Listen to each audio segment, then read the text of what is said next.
Queridos familiares y amigos,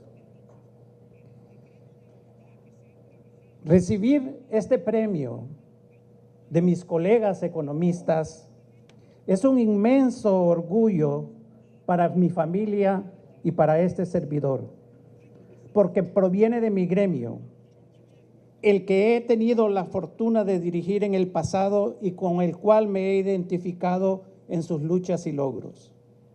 Es por eso que agradezco a la Comisión de Premios y Distinciones por haberme seleccionado, también a la Junta Directiva saliente por organizar y apoyar estos reconocimientos.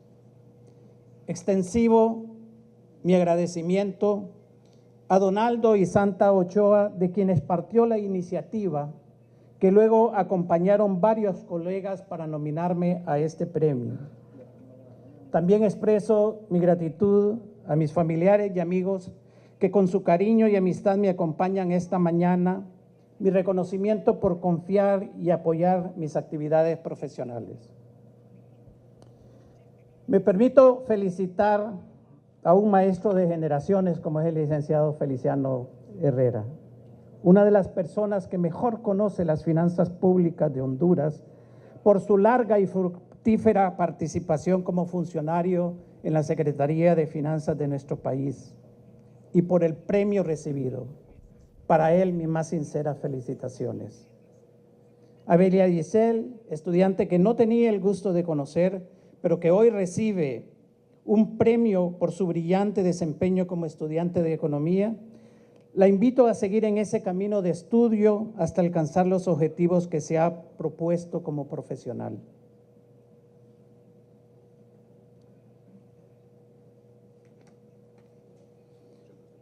Otro motivo de orgullo es recibir el premio José Cecilio del Valle. Valle continúa siendo, si no el mejor, el más atrevido intelectual que ha tenido Honduras. Hoy celebramos el 241º aniversario de su nacimiento.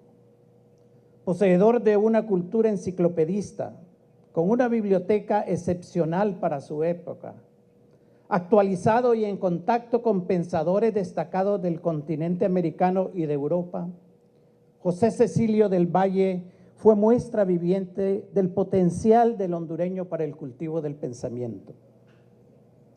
Valle es más conocido como panamericanista y el redactor del Acta de Independencia de las Provincias Unidas de Centroamérica en 1821.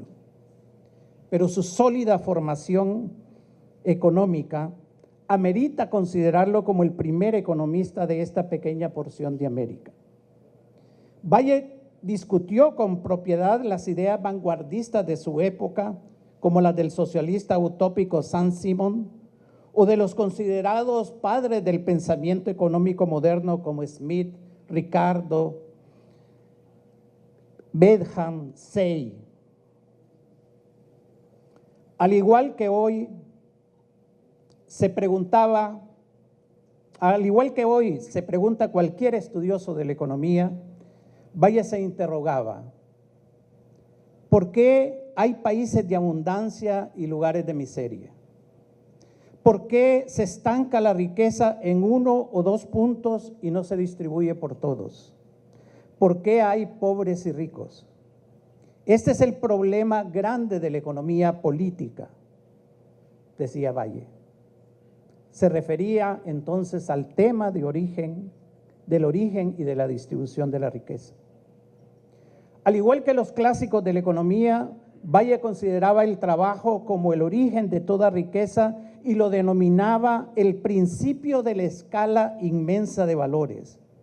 Profunda reflexión cada vez más marginada del pensamiento económico convencional bajo la influencia de esta inmensa maquinaria de concentración del ingreso de las últimas décadas. Gracias a esta consideración del trabajo como fuente de la riqueza y de todos los logros de la humanidad, es que Valle pudo entender la dignidad del trabajo y encontrar en este la clave para reorganizar la sociedad sobre bases diferentes. Valle argumentaba: El indio, a quien se le cree indolente y perezoso, es activo, capaz de los trabajos más duros.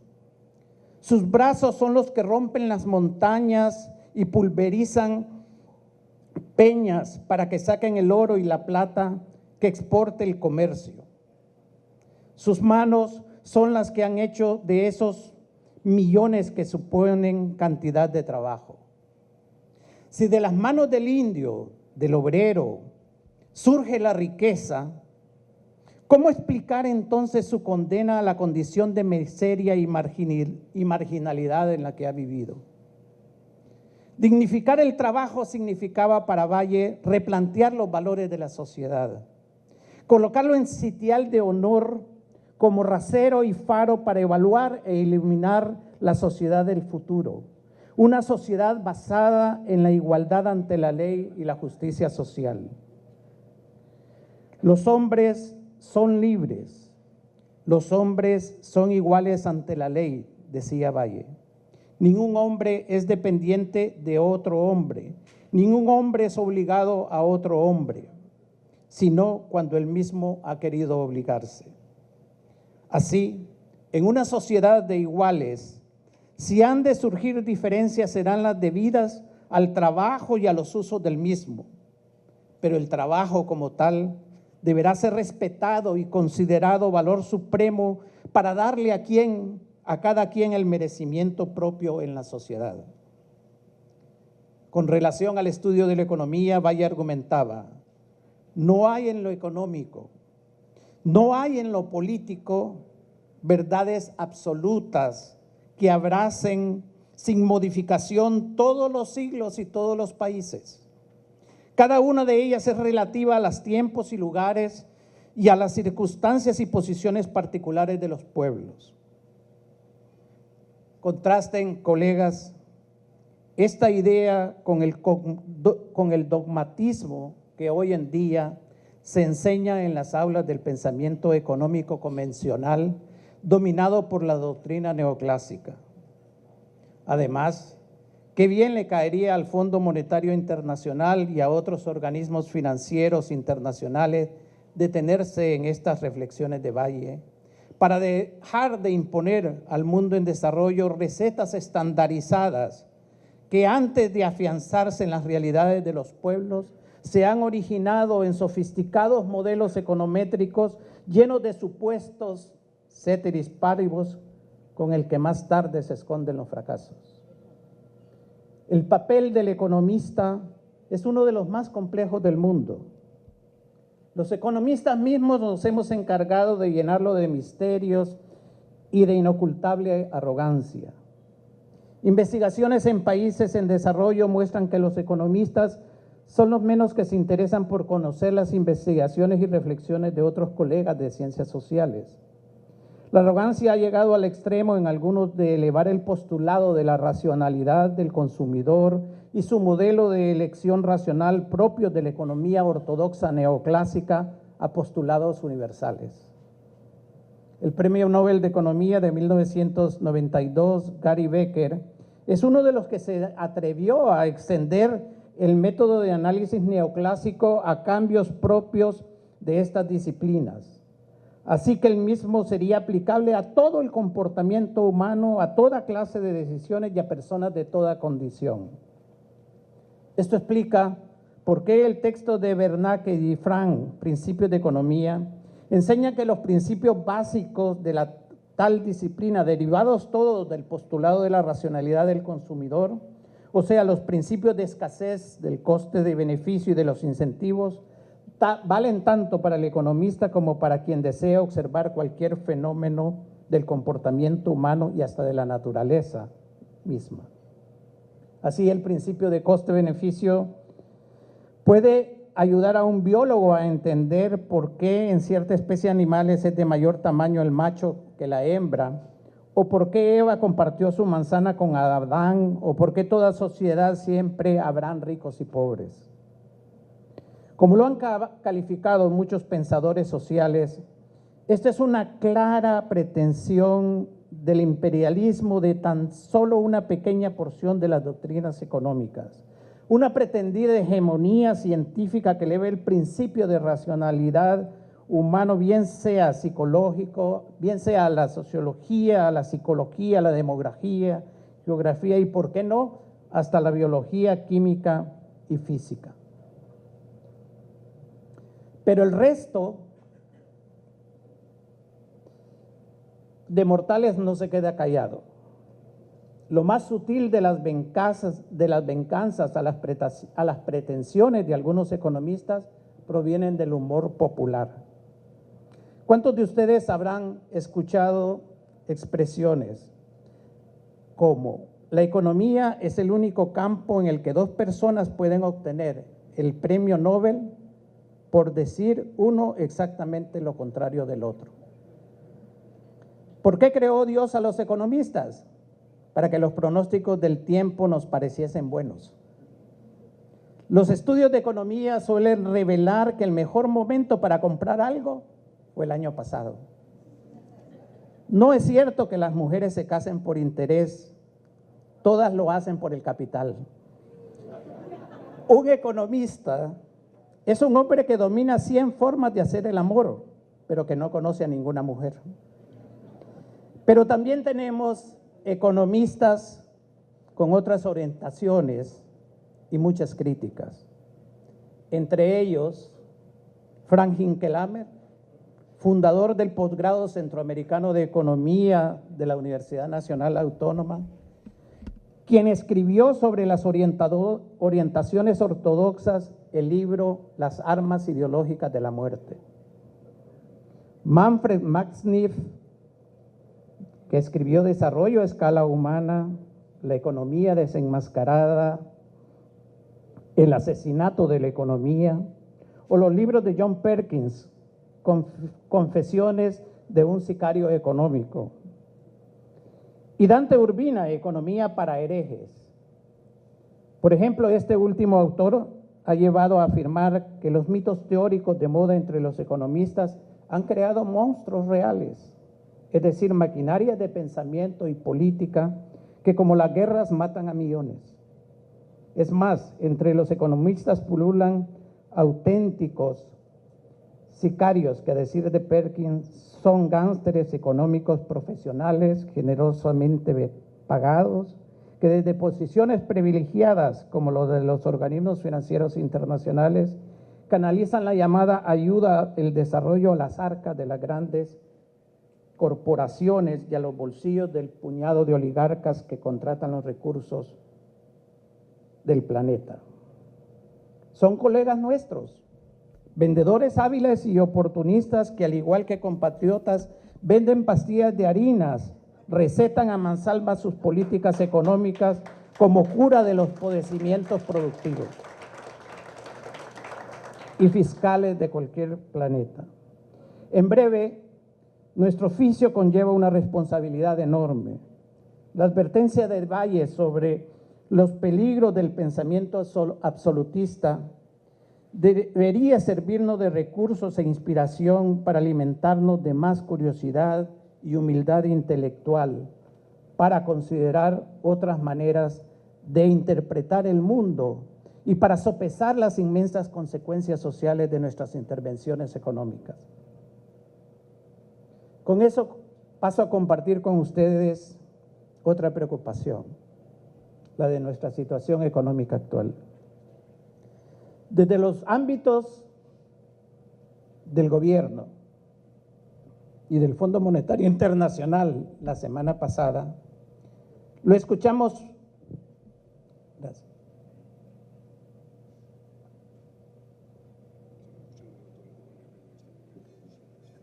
Escuchamos que la economía está sólida y que el futuro es rosa. Pero ¿qué nos dicen los principales indicadores? Por una parte, el déficit fiscal es bajo, la inflación es moderada, hay reservas internacionales, el déficit de la cuenta corriente es bajo. En síntesis, dirían estas fuentes, el crecimiento económico es sólido. ¿Pero es así? El solo detenernos en el último punto basta para poner al desnudo la falacia del país rosa. Entre 1950 y 1971, La economía nacional creció en promedio alrededor del 5%. Recientemente, entre 2003 y 2008, el crecimiento promedio fue 5.7%. Contrastemos esto con la presente década y su promedio de crecimiento es tan solo 3.7%. Los textos de macroeconomía se centran en explicar el nivel de producción o ingreso, los cambios en los precios y el nivel de empleo. Sin embargo, en nuestro país se ha ido paulatinamente expulsando del análisis económico la variable empleo, es decir, la variable relacionada con la piedra conceptual angular de la economía política, el factor trabajo. Siendo sensatos, ¿de qué sirve la estabilidad económica de un país si deja de acompañarse de crecimiento económico y generación de empleo? Bueno, podría servir a los pocos sectores económicos que controlan la tajada de León, pero hundiría en la pobreza y el desasosiego a la mayoría de la población. ¿Y acaso no es la pobreza y la desesperanza de los excluidos el mensaje que nos entrega el éxodo masivo de los hondureños que representan los crecientes flujos migratorios de los últimos años? Es que no puede ser de otra manera en donde un país en donde alrededor del 75% de su fuerza laboral está en el sector informal, donde 6 de cada 10 de su población económicamente activa tiene problemas de empleo, sea esta de desocupación o subempleo abierto u oculto. La acumulación física de capital en Honduras ha sido lenta debido a que el nivel de inversión, tanto doméstico como extranjero, es poco dinámico. La inversión extranjera es en su mayor parte reinversión de utilidades. La escasa formación de capital físico compromete las posibilidades futuras del crecimiento del país. Adicionalmente, los niveles de productividad son bajos, en parte por la escasa formación de la mano de obra,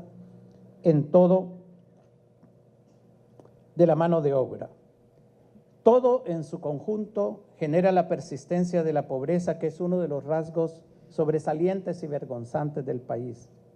Ostentamos cifras récord del 60% de pobreza en general y de 40% de personas en condición de pobreza extrema. Ante esta situación, como economistas debemos reconocer que estamos en deuda con la sociedad hondureña. Vaya nos entregó un desafío. El estudio más digno de un americano es la América. Por oficio, vocación y herencia, nos corresponde tomar de valle su antorcha luminosa. Necesitamos vernos a nosotros mismos en el papel de verdaderos y diligentes investigadores que saben presentar a su pueblo los diferentes aspectos de las relaciones económicas para comprender mejor y principalmente para transformar la realidad que nos toca enfrentar. En este sentido, es nuestra obligación devolverle a la economía su papel de ciencia social, incluyendo en ello su vínculo con la política. Al resolver los problemas de la escasez, la economía no lo hace de forma inocente.